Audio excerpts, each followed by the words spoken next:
കുറച്ച് ദിവസങ്ങൾക്ക് മുമ്പായിരുന്നു നാജിൽ ഒരു വീഡിയോ ഇട്ടിട്ടുണ്ടായിരുന്നു. ഇത് കണക്കൊണ്ട് ഈ ഷാൻ തന്നെ നോക്കുന്നില്ല, എന്ത് ചെയ്യണമെന്ന് അറിയത്തില്ല, അങ്ങനത്തെ ഉള്ളൊരു സിറ്റുവേഷനിലാണ് താനുണ്ട് ഈ വീട്ടിൽ നിന്ന് ഇറങ്ങി വന്നത്. ഒരു പണിക്കും പോകാതെ വീട്ടിൽ തന്നെ കുത്തിയിരിക്കുകയാണ്. അങ്ങനെ ഇരുന്ന് എങ്ങനെയാണ് ജീവിക്കാൻ സാധിക്കുന്നത്? ഞാനാണ് പൈസ കൊടുത്തുകൊണ്ടേ ഇരുന്നത്, പക്ഷേ ഇപ്പോൾ ഉണ്ടെങ്കിൽ തനിക്കും അത് വയ്യാത്തുള്ളൊരവസ്ഥയാണ്. ഇനി ഉണ്ടെങ്കിൽ ജീവിച്ചിട്ട് കാര്യമില്ലെന്ന് പറഞ്ഞിട്ടായിരുന്നു അന്നുണ്ടെങ്കിൽ ഇറങ്ങിപ്പോയിട്ടുണ്ടായിരുന്നത്.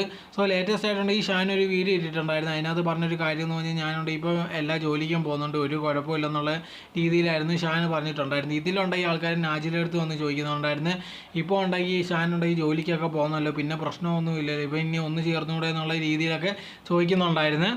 അതിന് മറുപടി എന്നുള്ള രീതിയിലുണ്ടെങ്കിൽ നാജിൽ ഒരു വീഡിയോ ഇട്ടിട്ടുണ്ടായിരുന്നു. അതിനകത്ത് പറഞ്ഞൊരു കാര്യം എന്ന് പറഞ്ഞാൽ താനിപ്പോൾ അതിനെ പറ്റി ഉണ്ടെങ്കിൽ ഒന്നും ആലോചിക്കുന്നില്ല, ഇപ്പോൾ ജോലിക്ക് പോകുന്നെങ്കിൽ നല്ല രീതി ജീവിക്കുന്നുണ്ടെങ്കിൽ അത് നല്ല കാര്യം തന്നെയാണ്, അതിനെപ്പറ്റിയൊന്നും എനിക്കിപ്പോൾ ഒന്നും ആലോചിക്കാൻ സമയമില്ല, ഞാനുണ്ടെങ്കിൽ എൻ്റെ കാര്യം നോക്കി മുമ്പോട്ട് പോവുകയാണ്, ഞാനിപ്പോൾ എൻ്റെ കുഞ്ഞിൻ്റെ കാര്യം നോക്കിയുണ്ടെങ്കിൽ മുന്നോട്ട് പോകുന്നേ ഉള്ളൂ, അതല്ലാതെ ആര് ജോലിക്ക് പോകുന്നതെന്ന് എനിക്കിപ്പോൾ വിഷയമില്ല, അങ്ങനെ പോകുന്നുണ്ടെങ്കിൽ തന്നെ നല്ല കാര്യമാണ്, നല്ലോണം പോയി ജീവിക്കട്ടെ എന്നുള്ള രീതിയിലായിരുന്നു നാജിൽ പറഞ്ഞിട്ടുണ്ടായിരുന്നത്.